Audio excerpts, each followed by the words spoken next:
Okay, so welcome back. Good morning all of my dear friend and students. आज की class में क्या पढ़ने जा रहे हैं? आज की क्लास में हम लोग पढ़ेंगे क्या टॉपिक का नाम भूल गए।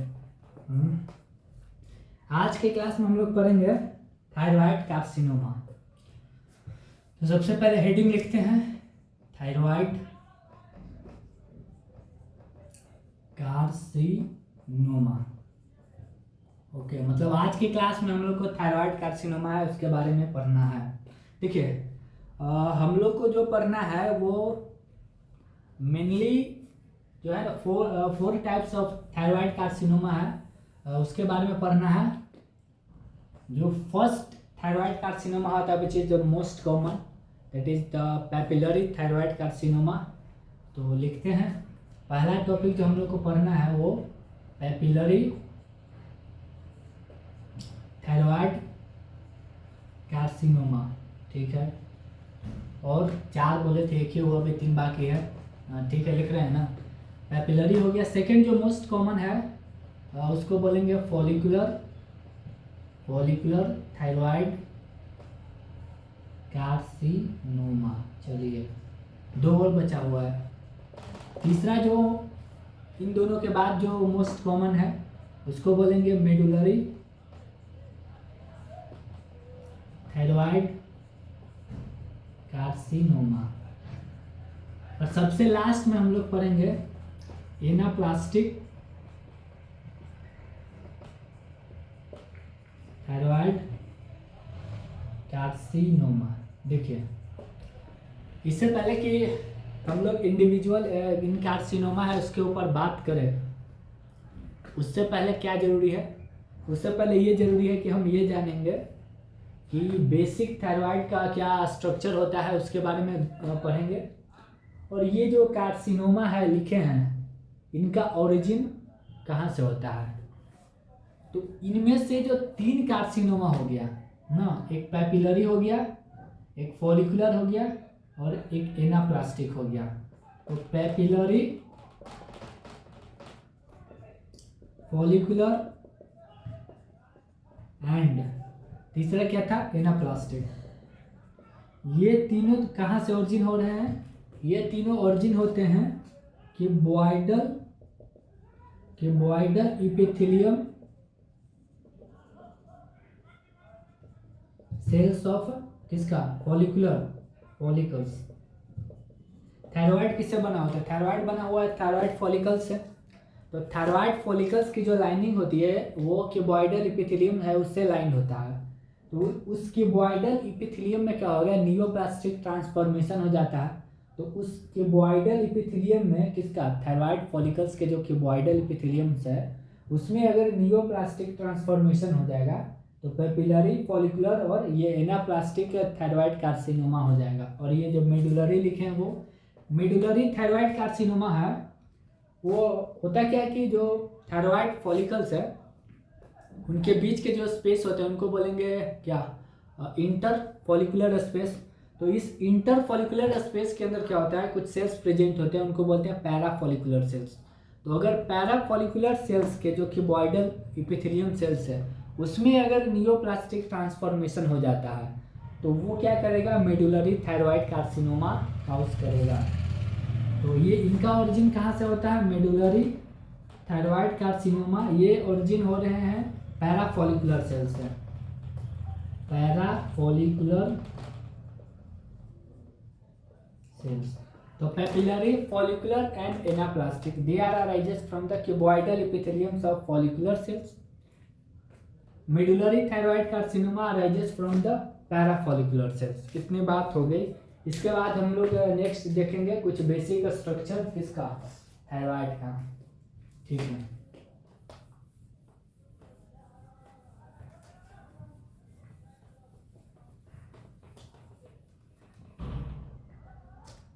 चलिए थायराइड ग्लैंड है उसको पहले बनाते हैं। थायराइड ग्लैंड क्या होता है, बटरफ्लाई शेप स्ट्रक्चर होता है, नेक रीजन में प्रेजेंट होते हैं। हाँ रफली कुछ ऐसा ही होगा ना, ठीक है। ये थायराइड ग्लैंड्स है वो कंपोज किस चीज से होता है, थायराइड फॉलिकल से। तो ये गोल गोल क्या बना रहे हैं, थायराइड फॉलिकल्स। गोल गोल क्या बना रहे हैं, थायराइड फॉलिकल्स। ओके, तो ये क्या हो गया, थायराइड फॉलिकल्स हो गया। मैंने बोला कि जो थायराइड फॉलिकल्स है उनके बीच में जो स्पेस होता है उसको बोलेंगे इंटरफॉलिकुलर स्पेस। एंड इस इंटरफॉलिकुलर स्पेस में क्या होते हैं, पैराफॉलिकुलर सेल्स प्रेजेंट होते हैं। तो ये क्या हो गया, ये तो आपका लोब हो गया, लोब ऑफ थायराइड। कौन सा लोब हो गया, राइट लोब। और इधर ये वाला लेफ्ट लोब। ये जो सेल्स है उसको बोलेंगे फॉलिकुलर सेल। ये सेल्स है उसको क्या बोलेंगे, फॉलिकुलर सेल। और ये इसको क्या बोलेंगे, parafollicular cell. Parafollicular cell. Parafollicular cells कहाँ प्रेजेंट होता है, इंटरफॉलिकुलर स्पेस में, इंटरफॉलिकुलर स्पेस। ये क्या हो गया, एक फॉलिकल्स, दो फॉलिकल्स।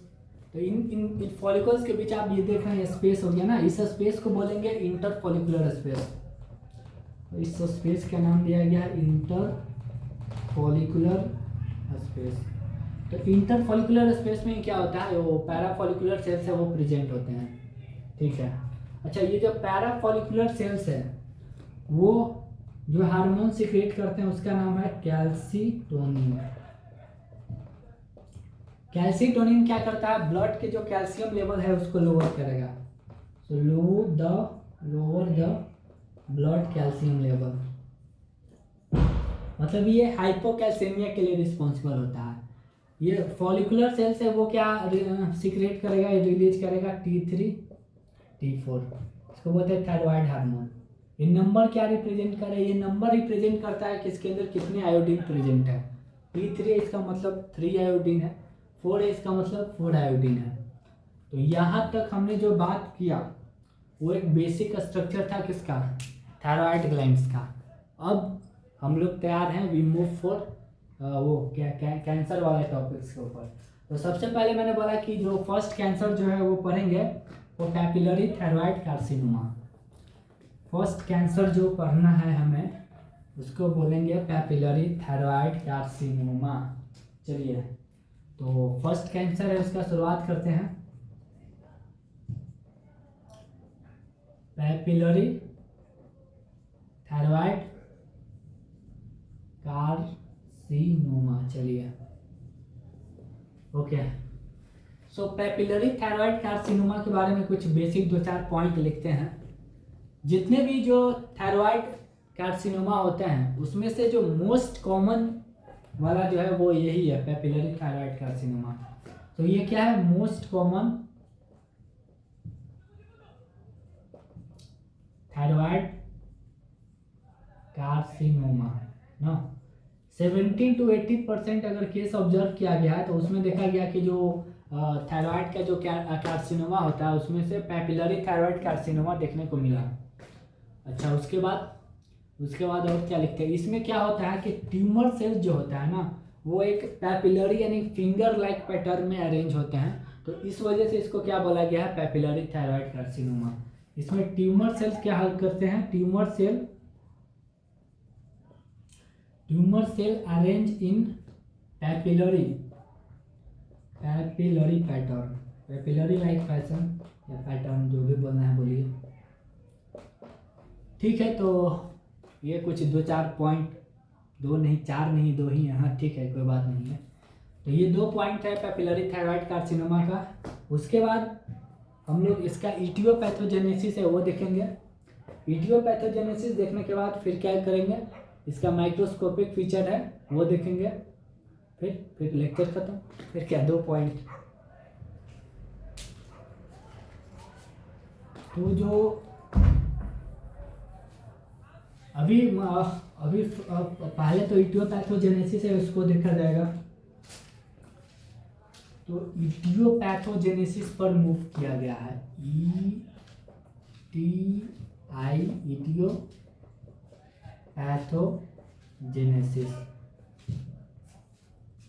इटियोपैथोजेनेसिस, ठीक है। चलिए, देखिए इटियोपैथोजेनेसिस में क्या होता है कि डायग्राम से ही समझते हैं क्या मैं बोलना चाह रहा हूँ।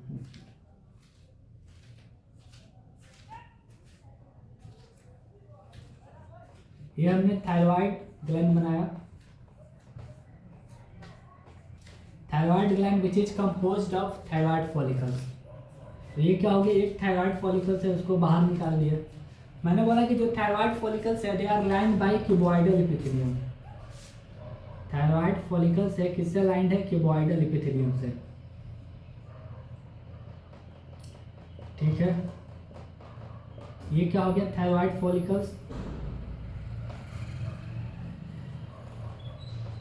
थायराइड फॉलिकल्स लाइन किससे है, क्यूबॉइडल एपिथेलियम से, क्यूबॉइडल एपिथेलियम। सो अब हुआ क्या कि इसमें से एक सेल जो है उसको बाहर निकालते हैं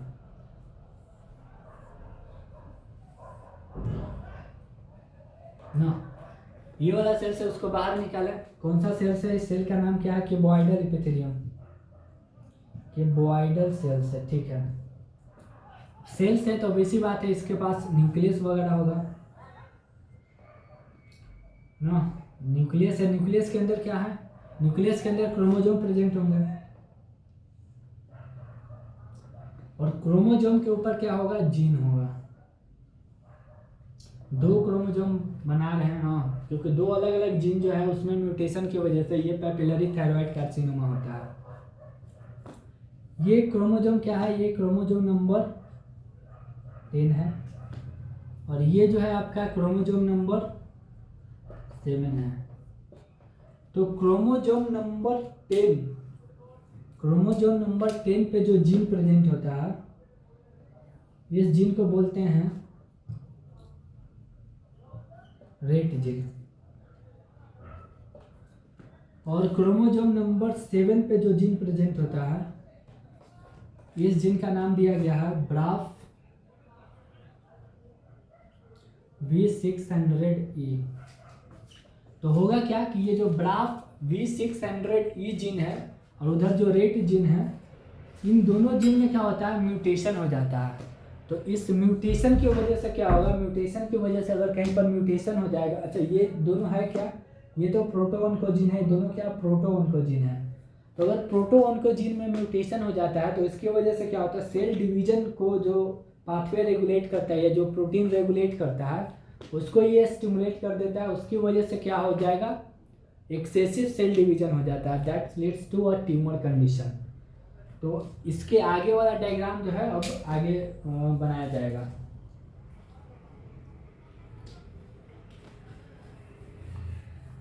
इसको भी मिटा ही देते हैं।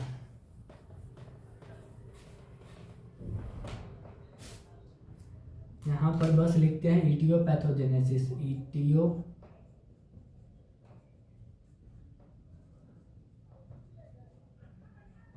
पैथोजेनेसिस, ठीक है। तो मैंने क्या बोला कि ये जो है ये कौन सा सेल हो गया, क्यूबॉइडल सेल है। क्यूबॉइडल सेल से उसके पास न्यूक्लियस होगा, उस न्यूक्लियस में क्रोमोसोम होंगे, और क्रोमोसोम के ऊपर क्या है, जीन प्रेजेंट है। तो इस यहाँ दो क्रोमोसोम है उसको बाहर बनाते हैं, एक ये बन गया और एक ये बन गया। ये क्या हो गया आपका क्रोमोसोम नंबर 10, ये हो गया आपका क्रोमोसोम नंबर 7। तो क्रोमोसोम नंबर 10 पर क्या होता है, मैंने बोला कि रेट जीन होता है। क्रोमोसोम नंबर 10 पर क्या है, जीन प्रेजेंट है, इसको बोलते हैं रेट जीन। और यहाँ पर जो जीन प्रेजेंट है इस जीन को बोलेंगे ब्राफ V600E। तो इन दोनों जीन में क्या हो जाएगा, म्यूटेशन हो जाएगा। उस म्यूटेशन की वजह से क्या होता है कि कार्सिनोजेनिक कंडीशन डेवलप हो जाता है। तो एक अच्छा, पहले क्रोमोसोम नंबर 10 है उसका बात करेंगे, फिर क्रोमोसोम नंबर 7 पे कि किस तरह से म्यूटेशन होता है, उसकी वजह से कार्सिनोजेनिक कंडीशन डेवलप होता है। बाद में उस पर बात किया जाएगा। तो we first start with chromosome number 10। तो देखिए क्रोमोजोम नंबर 10 पे एक कारण है कार्सिनोजेनिक्स कंडीशन डेवलप होने का कि जो रेट जीन है, ये जो रेट जीन है, इस रेट जीन में क्या हो गया, म्यूटेशन हो गया होगा। तो रेट जीन में म्यूटेशन होने की वजह से एक कारण यह है कि कार्सिनोजेनिक कंडीशन डेवलप हो गया होगा। दूसरा कारण क्या है कि जो रेट जीन है ना, दे अंडरगो इंट्रा क्रोमोजोमल या inter chromosomal translocation. Inter chromosomal translocation का मतलब क्या हुआ कि ये वाला जीन है, मतलब ये इस क्रोमोजोम पर जो जीन प्रेजेंट है वो किसी दूसरे क्रोमोजोम पे पर जो जीन प्रेजेंट है उसके साथ इसका मिक्सिंग हो गया होगा। तो उसको बोल देंगे कि ये क्या है, inter chromosomal translocation. Intra chromosomal translocation का मतलब ये हुआ कि सेम क्रोमोजोम पे ये रेट जीन है वो किसी दूसरे जीन के साथ ट्रांसलोकेशन कर लिया हो, मिक्सिंग करके हाइब्रिड जीन का फॉर्मेशन कर लिया होगा। तो ये चाहे इंटर क्रोमोजोमल ट्रांसलोकेशन हो चाहे इंट्रा क्रोमोजोमल ट्रांसलोकेशन हो, दोनों ही केस में क्या होता है कि कुछ इस तरीके से प्रोटीन या प्रोटीन सिंथेसिस होने लगते हैं जो कि सेल डिवीजन है उसको बढ़ावा देते हैं, that leads to development of carcinogenics condition. तो इसको डायग्राम से समझने की कोशिश करते हैं कि मैं क्या बोलना चाह रहा हूँ। मैंने बोला कि जो क्रोमोजोम नंबर 10 है, उस क्रोमोजोम नंबर 10 पे जो जीन प्रेजेंट है उसको बोलेंगे रेट जीन। रेट जीन का काम क्या है, अच्छा इस क्रोमोजोम नंबर 10 पर और कुछ जीन प्रेजेंट हो गया तभी ना तो किसी के साथ मिक्सिंग होगा, हाइब्रिड जीन का फॉर्मेशन होगा। तो एक जीन तो ये हो गया, रेट जीन हो गया। दूसरा जीन क्या हो गया, दूसरा जीन ये वाला जो जीन है ना उसको बोलते हैं DC6। ये जो जीन है उसको बोलेंगे इनको 4। तो होगा क्या कि ये जो रेट जीन है वो इसके साथ भी मिक्सिंग कर सकता है और इसके साथ भी मिक्सिंग करता है। तो रेट जीन इनको 4 जीन है उसके साथ भी मिक्सिंग करके हाइब्रिड जीन का फॉर्मेशन कर सकता है, और CCDC6 जीन है उसके साथ भी मिक्सिंग करके हाइब्रिड जीन का फॉर्मेशन करेगा, जिसकी वजह से कैमेरिक प्रोटीन बनता है। और ये कैमेरिक प्रोटीन क्या करता है कि टायरोसिन काइनेज एंजाइम्स होता है उसको वो ओवर एक्टिवेट करता है। तो जब भी tyrosine kinase enzyme over activated हो जाएगा तो ये क्या करेगा कि जो gene which is responsible for cell division है ना उसको मतलब कंटिन्यूसली स्टिमुलेट करते रहता है, जिसकी वजह से कंटिन्यूस सेल डिवीजन होता है which further change into the carcinogenics condition. तो मैं ये बोलना चाह रहा हूँ कि अच्छा ये जो कंडीशन होता है उसको क्या बोलेंगे, इस कंडीशन को बोलेंगे इंट्रा क्रोमोजोमल ट्रांसलोकेशन, क्योंकि सेम क्रोमोजोम पर जो जीन प्रेजेंट है उन्हीं के बीच में ट्रांसलोकेशन हो रहा है। तो इस वजह से इसको इंट्रा क्रोमोजोमल ट्रांसलोकेशन की कैटेगरीज में रखा गया है।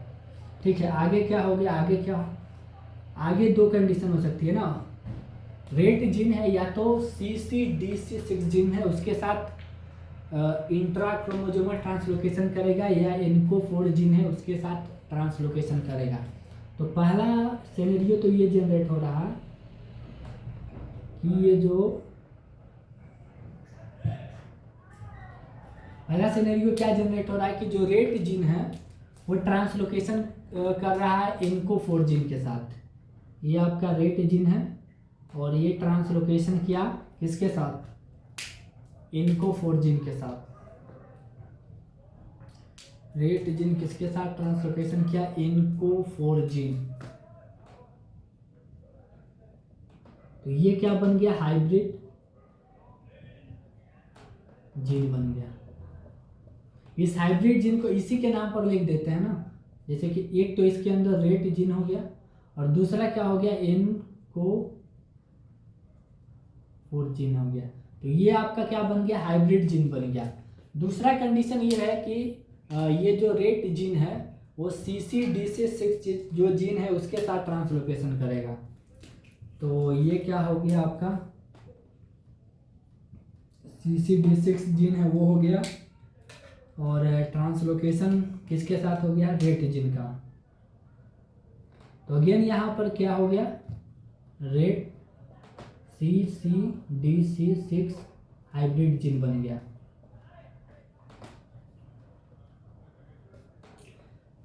अच्छा, अब ये दोनों हाइब्रिड जीन है वो क्या करेगा, ये दोनों जो हाइब्रिड जीन है वो बना है वो क्या करेगा कि they over stimulate the tyrosine kinase enzymes. These hybrid gene overstimulate the tyrosine kinase enzyme। ये क्या किया, हाइब्रिड जीन जो बना हुआ है, hybrid gene over stimulate the tyrosine kinase activity. तो मैंने बोला कि जो टायरोसिन काइनेज एंजाइम्स है they are responsible for activating the gene which are responsible for cell division. तो अगर ये वाला जीन अगर ओवर एक्टिवेटेड होगा उसकी वजह से उसका इंड प्रोडक्ट क्या होगा कि सेल डिवीजन क्या एक्सेसिव प्रोलिफरेशन होने लगेगा।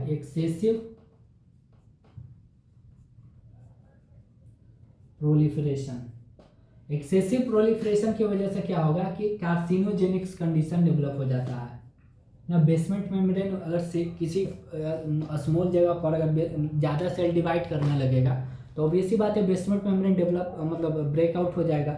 तो अगर इपिथेलियम सेल्स का बेसमेंट मेम्ब्रेन मतलब ब्रेकआउट हो गया तो इसी कंडीशन को तो कार्सिनोजेनिक वाला कंडीशन में रखा गया है। तो एक्सेसिव प्रोलिफरेशन की वजह से क्या होता है, बेसमेंट मेम्ब्रेन जो ब्रेकआउट हो जाता है और they change into the carcinogenics condition. Carcinogenic.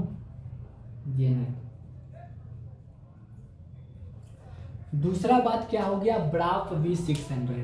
तो ब्राफ V600 सेल में क्या होता है, इसके अंदर भी म्यूटेशन हो जाएगा। तो म्यूटेशन की वजह से क्या हो जाएगा, म्यूटेशन की वजह से again they increase the tyrosine kinase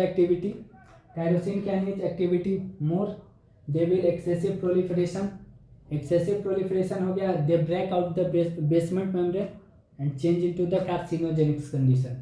तो एक बार इस चीज़ को हम लोग समरी के तौर पर लेते हैं कि मैं क्या बोलना चाह रहा हूँ। स्टार्ट करते हैं वहाँ से। ये क्या हो गया, क्यूबॉइडल सेल्स हैं। क्यूबॉइडल सेल्स है कहाँ पर प्रेजेंट है, थायराइड फॉलिकल्स की जो लाइनिंग है वहाँ पर ये क्यूबॉइडल सेल्स प्रेजेंट होते हैं। सेल्स है तो वैसी बात है इनके पास न्यूक्लियस होंगे, न्यूक्लियस के अंदर क्रोमोजोम होंगे। तो यहाँ पर दो क्रोमोजोम की बात की गई, एक क्रोमोजोम नंबर 10 एंड एक क्रोमोजोम नंबर 7। क्रोमोजोम नंबर 10 में क्या जीन प्रेजेंट होता है, रेट जीन होता है, जिसमें म्यूटेशन या ट्रांसलोकेशन होने की वजह से कार्सिनोजेनिक्स कंडीशन डेवलप होता है। क्रोमोजोम नंबर 7 पर ब्राफ V600E जीन प्रेजेंट होता है, इसमें म्यूटेशन की वजह से क्या होता है, कार्सिनोजेनिक्स कंडीशन डेवलप होता है। तो ये first start with chromosome number 10। Chromosome number 10 पर ये जो रेट जीन है वो दो कंडीशन करता है जिसकी वजह से कार्सिनोजेनिक्स कंडीशन डेवलप होती है। पहला काम ये हो सकता है कि जो रेट जीन है उसमें म्यूटेशन हो जाएगा। तो जब रेट जीन में म्यूटेशन हो जाएगा तो उसकी वजह से क्या हो जाएगा कि टायरोसिन काइनेज एंजाइम प्रेजेंट होता है वो ओवर एक्टिवेटेड हो जाएगा। तो जब भी tyrosine kinase enzymes over activated हो जाएगा they leads to excessive proliferation of immature cells. And जब भी इमेच्योर सेल्स का एक्सेसिव प्रोलिफरेशन होगा and it will break the basement membrane, we can say that they will change into the carcinogenic condition. तो पहला condition ये हो गया कि रेट जीन में म्यूटेशन की वजह से कार्सिनोजेनिक्स कंडीशन डेवलप होगा। दूसरा कंडीशन ये है कि ये जो रेट जीन है वो इंट्रा क्रोमोजोमल ट्रांसलोकेशन करे या इंटर क्रोमोजोमल ट्रांसलोकेशन करे, दोनों कर सकता है। इंट्रा क्रोमोजोमल ट्रांसलोकेशन में क्या हो जाता है, ये जो रेट जीन है सेम क्रोमोजोम पर जो दो और जीन प्रेजेंट होते हैं, एक CCD6 जीन है उसके साथ ब्लेंडिंग करता है, मिक्सिंग करके हाइब्रिड जीन का फॉर्मेशन करता है। या ये रेट जीन है NCO4 जो जीन है, इनको 4 जीन है, उसके साथ मिक्स करके हाइब्रिड जीन का फॉर्मेशन करेगा। तो ये एक फैक्टर तो क्या हो गया कि इंट्रा क्रोमोजोमल ट्रांसलोकेशन हो गया। लेकिन दूसरा फैक्टर ये भी है कि ये वाला जो जीन है ना, वो रेट जीन है वो क्या करेगा कि किसी दूसरे क्रोमोजोम पर कोई जीन प्रेजेंट है, यहाँ पर मान लीजिए कोई अननोन जीन प्रेजेंट है, तो ये रेट जीन क्या करेगा, किसी या अननोन क्रोमोसोम यहाँ लिखते हैं, किसी दूसरे अननोन क्रोमोसोम पर जीन प्रेजेंट है, उसके उसके साथ भी ये क्या करेगा, ट्रांसलोकेशन करेगा, ब्लेंडिंग करेगा। ब्लेंडिंग करने के बाद हाइब्रिड जीन का फॉर्मेशन करेगा, और जब भी हाइब्रिड जीन फॉर्म हो गया, कैमेरिक प्रोटीन फॉर्म होता है। और ये जो कैमेरिक प्रोटीन होता है वो टायरोसिन काइनेज एंजाइम है, उसकी एक्टिविटीज़ को इंक्रीज कर देता है, that leads to excessive proliferation और finally change into the carcinogenics condition. वहीं क्रोमोसोम नंबर 7 की बात करें तो यहाँ पर ही ब्राफ B600E जीन है, उसमें म्यूटेशन होगा, उसकी वजह से अगेन ये टायरोसिन काइनेज का एंजाइम, जो एंजाइम है उसकी एक्टिविटी बढ़ा देगा, that leads to excessive proliferation of immature cell, and when this immature cell will break out the basement membrane of a follicular cell, we can say that carcinogenic condition will develop। तो ये overall aetiopathogenesis की बात थी, किसका, thyroid का, मतलब papillary thyroid carcinoma. अब microscopic feature है, उस पर मूव करते हैं।